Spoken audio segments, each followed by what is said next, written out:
না না, এভাবে চুপ করে বসে থাকলে কিভাবে হবে? রাজ্যে দিন দিন চুরি বাড়ছে। না, চুরি নয়, ভূতের উপদ্রব বলুন। হ্যাঁ মহারাজ, ভূতকে চোর বললে রেগে গিয়ে যদি ঘাড় মুটকে দেয়। হয়ে যাক নতুন আয়োজন, একটা যজ্ঞ করা খুব প্রয়োজন।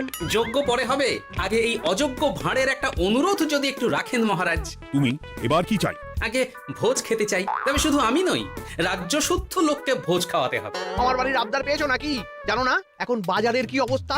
রাজকোষে বেশি অর্থ নেই। কিন্তু ভোজ না খাওয়ালে যে চোর ধরা পড়বে না, আর চোর ধরা না পড়লে রাজ্যবাসীর অসুবিধে হবে, আর রাজ্যবাসীর অসুবিধে হলে হেয়ালি না করে একটু খুলে বলো তো গোপাল।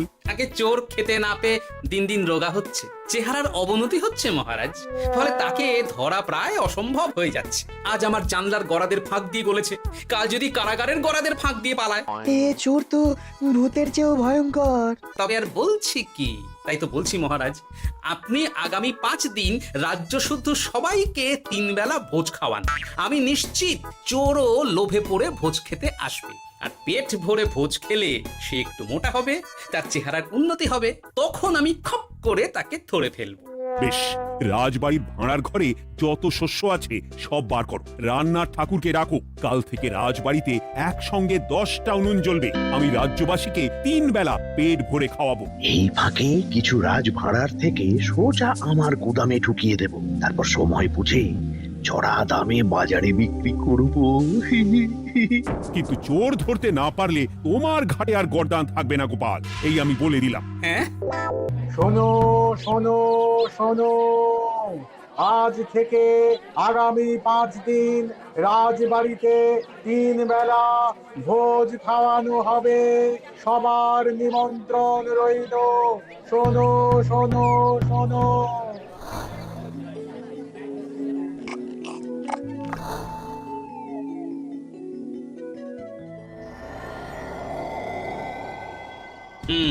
যেমনটা ভেবেছিলাম ঠিক তেমনটাই হয়েছে। এবার আমাকে শুধু জানতে হবে মন্ত্রীমশাইয়ের গোপন ডেরাটা কোথায়।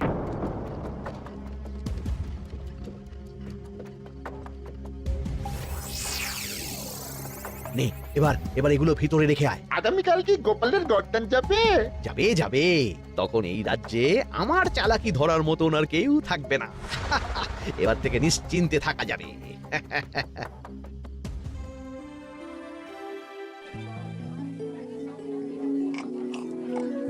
এই যে গোপাল, আজ কিন্তু পঞ্চম তথা শেষ দিন, মাথায় আছে তো? আছে আছে, তাই তো খালি পেটে এসেছি মহারাজ, পেট ভরে ভোজ খাবো বলে। মহারাজ চোর ধরার কথা বলেছেন গোপাল, চোরকে ধরতে পারলে তুমি? চোর সে তো এখানেই আছে। তাই নাকি? সে কে? এই সেই চোর মহারাজ। কিলি পচা। এটা কিন্তু ঠিক হলো না গোপাল দাদা। তুমি বলেছিলে ভোজ খেতে আসতে, আর বলেছিলে আসল চোরকে ধরবে। কি করব বলো কেলে পচা, কাতলা ধরতে গিয়ে ছিপে আগে চুনো পুটে উঠেছে। এসব কি হচ্ছে গোপাল? আমি নয়, কেলে পচা বলবে। বল কেলে পচা, তুই চুরি করছিলি কেন? খাবো বলে।